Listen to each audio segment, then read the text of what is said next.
Assalamualaikum warahmatullahi wabarakatuh. Good morning, ladies and gentlemen. Let me introduce myself. My name is Fatimah Azzahra from KU English 4, and I'm here to present my paper.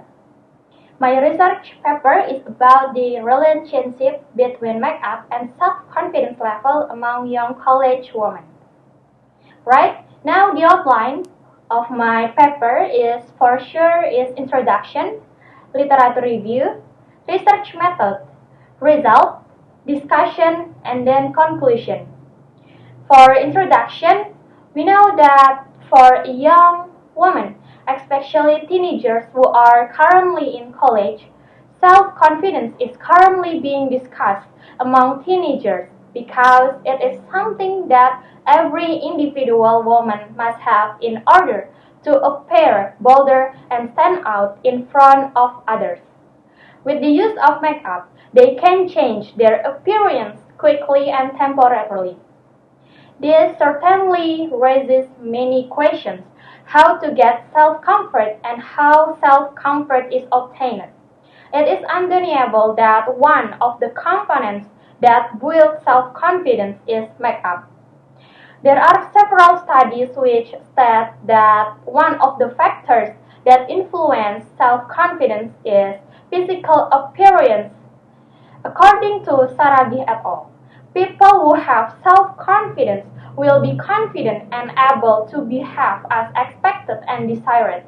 If someone does not have self-confidence, then problems will arise because one's self-confidence is an aspect of personality that functions to actualize one's potential.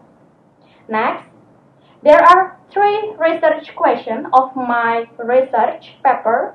Number one, what do women think about using makeup? Number two, is makeup a top priority for women?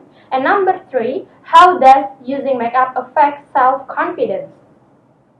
Furthermore, for an empirical review of this research, the first one is from Kausik et al., who support the idea that there was a relationship shown by makeup and self-confidence.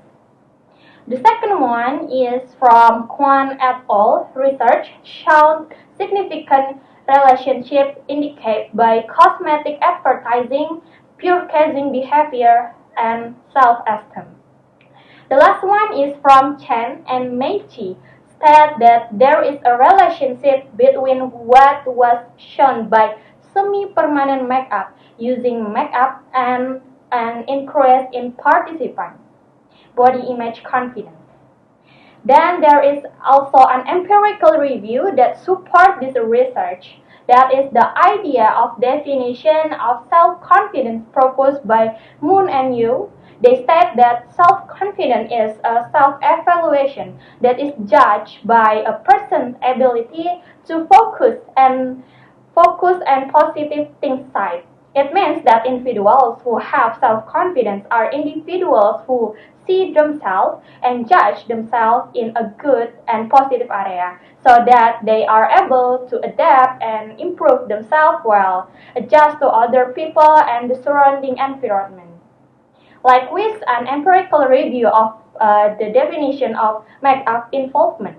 Quote from Shipman and Kanu, they state that involvement is how individuals have a significant interest or consider with something important. Also, Ku and Cho state that an individual who perceives something has a big influence on them. Then they will make an ideal decision regarding exploring what interests she or he that have a big impact. What makeup involves is what a person wants to achieve or what makes him or her use it. Now let's begin with research method. So the participant of my sample is composed from 21 female medical students in the second year of study, and the instrument is quantitative study with Likert scale type, and for the procedure is a questionnaire distributed in Google Form link through the WhatsApp. Now the result.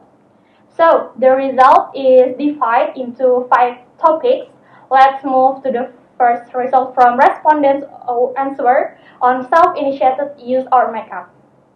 Seen from this, out of 71.4% of respondents agreed with the statement using makeup on their own volition. Then 23.8% said that they strongly agree to use makeup on their own volition. This shows that they agree to use makeup on their own volition and not based on the wishes of others, and about 4.8% said that they don't agree with the statement using makeup on their own accord. This can happen because they wear makeup on their own other demands. Next to the second pie chart of respondents respond to the statement that using makeup will help cover flaws on the face. A total of 47.6% of respondents said that makeup can help themselves to cover the shortcomings that exist on the face. This can underlie the benefits of makeup felt by women, especially respondents. However, more than half of them said that they didn't feel that the use of makeup was intended to cover up flaws on the face. This could be due to the influence of high self-confidence or other factors. Then, one of the table of respondents' perception of personal appearance, we can see the percentage of respondent comfort and confidence in themselves. The percentage of respondents who are confident and comfortable with themselves is greater than the percentage of respondents are less confident. This shows that almost all respondents feel confident and like their current appearance. Next, from table of makeup needs and respondents' ability to use makeup, it is known that more than half of the respondents said that they need makeup to increase their confidence. This is also supported by their ability to use makeup. The last table from respondent response of daily use for makeup. It is known that the use of makeup on the respondent can be intended for needs or just a hobby, both of which have the same value. From these two things, more than half of the respondents said that they often use makeup. In this case, they only use makeup for certain activities. Okay, we move to the discussion. This study shows that respondents who are young college women think that makeup can be interpreted as a necessity or only as a hobby, and it can also be both.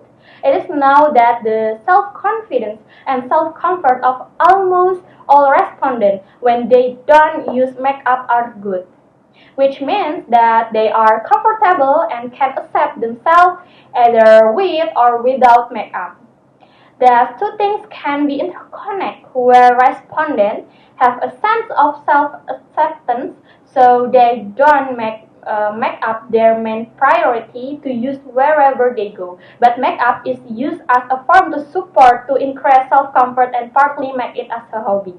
Based on the respondent need for makeup, this is also show that most of the respondents can apply makeup well on their face.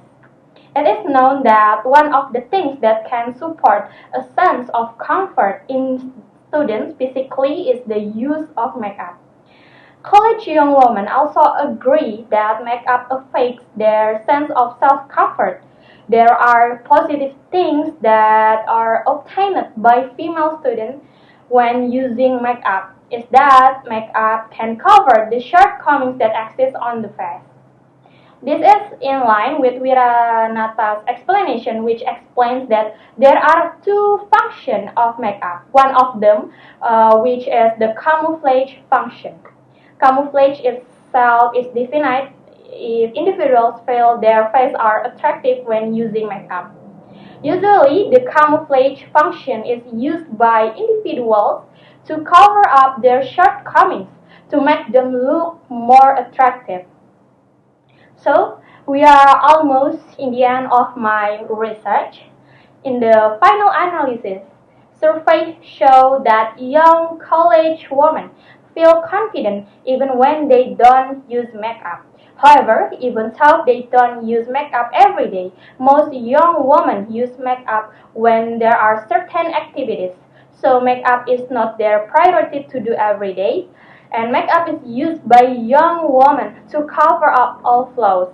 In addition to improving physical, makeup can also improve feelings. Overall, I believe this study was successful in finding a relationship between makeup and the level of self-confidence in young college women. With this research, it is known the relationship between the use of makeup and the level of self-confidence of young college women. So it is hoped that this research can open the minds of more people in looking at makeup itself. Of course, for the makeup users themselves, this research can help and validate and also give them the freedom to use makeup.